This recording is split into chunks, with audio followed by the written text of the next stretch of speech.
Pendant que l'Alpha Lanterne Kraken emmène Batman et Hal Jordan prisonniers vers un boom tube, Robin et Nightwing, guidés par Oracle, se dirigent vers le hall principal et se présentent devant la Justice League.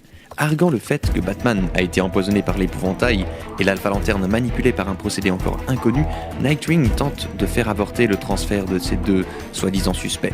Superman et lui semblent en désaccord quand Martian Manhunter intervient pour insister sur le fait que Kraken ne semblait en aucun cas être manipulé, mais que ce dard de l'épouvantail est un sérieux indice.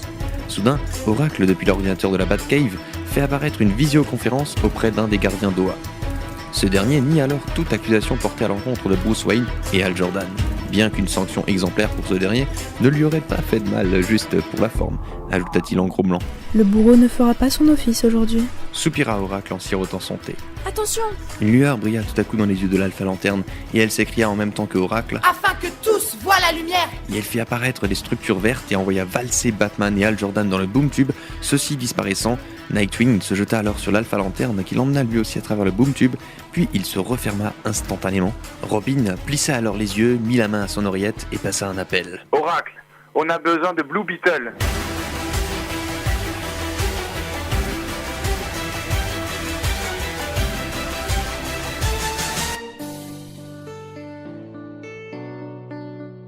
Oracle, anciennement Batgirl, jeune fille sincère, loyale, responsable, intelligente, douée en arts martiaux et possédant une mémoire eidétique, a un certain temps servi aux côtés de Batman qu'elle considère comme son mentor.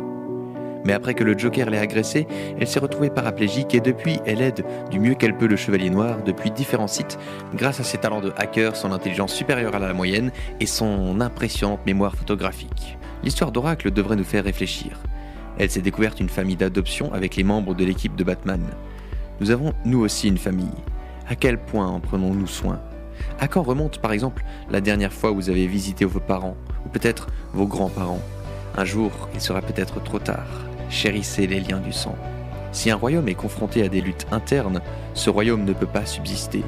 Et si une famille est confrontée à des luttes internes, cette famille ne peut pas subsister. Marc, chapitre 3, versets 24 et 25. Celui qui trouble sa maison héritera du vent, et le fou sera l'esclave de l'homme sage. Proverbe chapitre 11, verset 29. Il y a une autre famille qui existe par-delà les liens du sang. C'est la famille de l'Église, dont les chrétiens sont membres et de laquelle Christ est le chef. Si nous nous devons de faire subsister notre famille naturelle, alors à plus forte raison devons-nous chérir notre famille spirituelle, car il vient bientôt le temps de la moisson. Serons-nous des moissonneurs en paix, travaillant les uns avec les autres, ou serons-nous dans la discorde ? Je vous encourage à faire la paix et à vous mettre en règle avec vos familles naturelles et spirituelles, si ce n'est pas le cas. Soyez bénis.